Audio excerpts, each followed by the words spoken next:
সুপ্রিয় শিক্ষার্থী, আসসালামু আলাইকুম। ফিলোসফি ডিপার্টমেন্টের পক্ষ থেকে স্বাগত জানাচ্ছি। আশা করছি সকলে ভালোই আছো।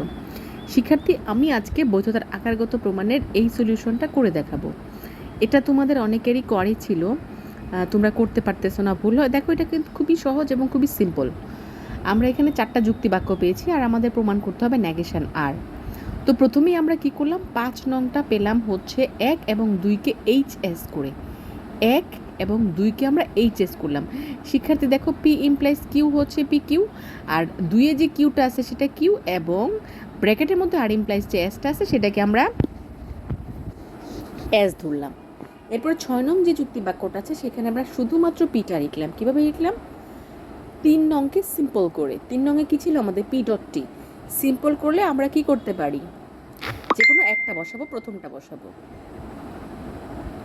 এরপরে দেখো শিক্ষার্থী, 7 নংয়ে আমরা লিখেছি পি ইমপ্লাইজ এস। এটা আমরা কীভাবে পেলাম?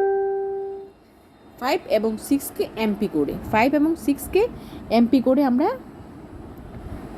7 নংটা পেলাম। 8 নংয়ে আমরা নেগেশন আর লিখলাম। শিক্ষার্থী, নেগেশন আর হচ্ছে আমাদের প্রমাণ করতে হবে। এটা আমরা কিভাবে পেলাম? আমরা এটা পেলাম 7 এবং 4কে এমটি করে, 7 এবং 4কে এমটি করে। শিক্ষার্থী, আশা করি তোমরা বুঝতে পেরেছো। আমরা অনেক সহজভাবে করার চেষ্টা করেছি। আর কি বলবো তোমাদেরকে, তোমরা যত বেশি প্র্যাকটিস করবে সূত্রগুলো তত বেশি তোমাদের মুখস্থ হয়ে যাবে। আজ এ পর্যন্তই। ভালো থেকো। আল্লাহ হাফেজ। আসসালামু আলাইকুম।